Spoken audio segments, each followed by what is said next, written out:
Hello সবাই, আশা করছি সবাই ভালো আছেন। আসন্ন জন্মাষ্টমীর শুভেচ্ছা সবাইকে।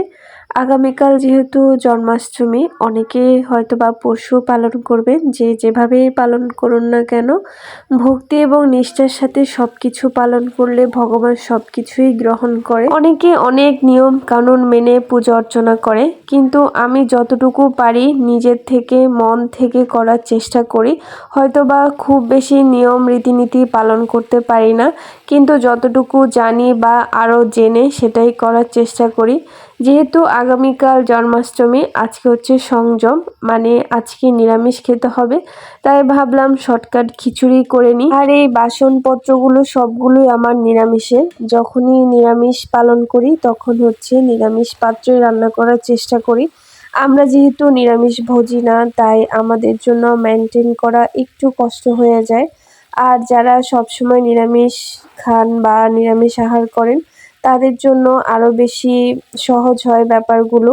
কিন্তু আমাদের সব কিছু পরিষ্কার করে শুদ্ধ হতে অনেক বেশি সময় লেগে যায়। আজকে সকাল থেকে আমি ধোয়া মোছা করতে করতে একদম অনেক বেশি ক্লান্ত। তারপর আর পঞ্চব্যঞ্জন রান্না করার সময় নেই, তাই শর্টকাটভাবে খিচুড়ি রান্না করে নিলাম। যেহেতু আমার বাসায় এখনো গোপাল নেই, আমার গোপাল আনার খুব ইচ্ছা, গোপালকে ঘরে নিয়ে আসার, এখনো আনার সৌভাগ্য হয়নি। তাই কালকে হয়তোবা অভিষেকটা মন্দিরে গিয়ে করব। যদি গোপাল থাকতো বাড়িতেই করার চেষ্টা করতাম। তাছাড়াও কয়েকদিন পরে গোপালের জন্য যে সিংহাসন বা আসন প্রয়োজন, সেটিও নিয়ে আসবো। তাই ভাবলাম যে একবারে আসন নিয়ে আসার পরে গোপালকে নিয়ে আসবো। আগে আনলে গোপালকে রাখার একটা অসুবিধা, যেখানে সেখানে তো রাখা যায় না। আর জন্মাষ্টমীর দিনে গোপাল নিয়ে আসার খুব ইচ্ছা ছিল, কিন্তু সেটা হয়নি। আসন এখনও রেডি হয়নি, যার কারণে। তাই কালকে আমরা মন্দিরে যাব, মন্দিরে গিয়ে অভিষেক করব।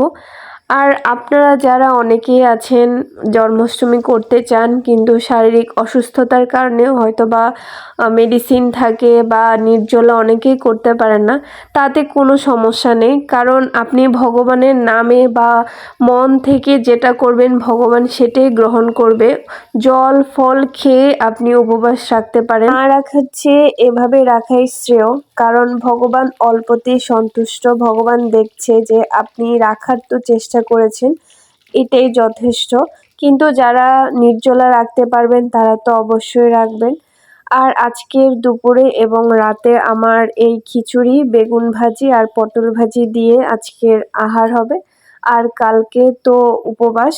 তো সবাইকে কৃষ্ণের জন্মাষ্টমীর শুভেচ্ছা। সবাই সুস্থ থাকবেন এবং ভালো থাকবেন।